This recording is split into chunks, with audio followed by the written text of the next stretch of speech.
השם, זכרתי לך חסד נעורייך. וכי תבואו מלחמה בארצכם, על הצר הצורר אתכם, וירועתם בחצוצרות, ונזכרתם לפני השם אלוהיכם, ונושעתם מאויביכם, וביום שמחתכם ובמועדיכם ובראשי חודשיכם, וזכרתם בחצוצרות על אלותיכם ועל זבחי שלמיכם, ויהיו לכם זיכרון לפני אלוהיכם, אני אדוני אלוהיכם.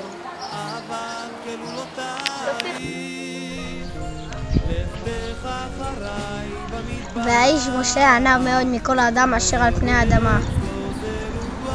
לא כן עבדי משה בכל ביתי נאמנו.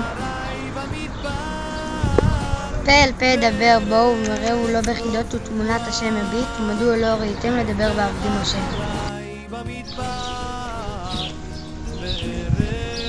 ויצעק משה אל השם לאמור, אל נא רפא נא נא.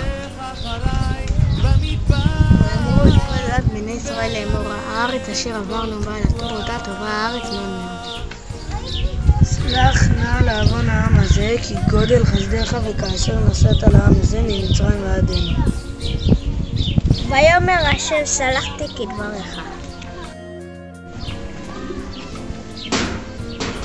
מה תבואו עליך יעקב משכנותיך ישראל, כנחלים נסתור, כגנות עלי נהר, כהלים נטע השם כארצים עלי מים.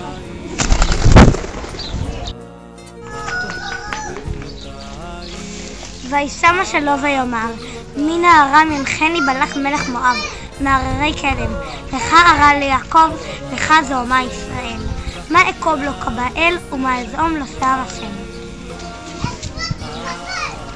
כי מראש צורים ראינו, מגבעות אשורנו, אין העם לבדל, ישכון ובגויים לא יתחשב.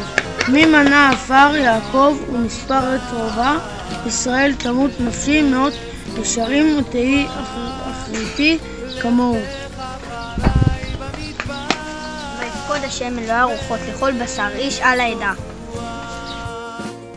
ויפלו פניהם ואמרו אל אלוהי הרוחות לכל בשר, איש אחד יכתוב ועל כל העדה יכתוב.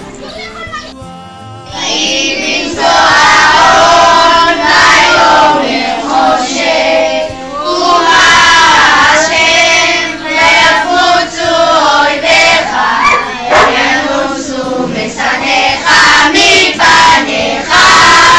ובנוחו יאמר שוב השם רבבות אלפי ישראל. זכרתי לך חסד נעורייך, אהבת כלולותייך, אהבת כלולותייך, לכתך אחריי במדבר.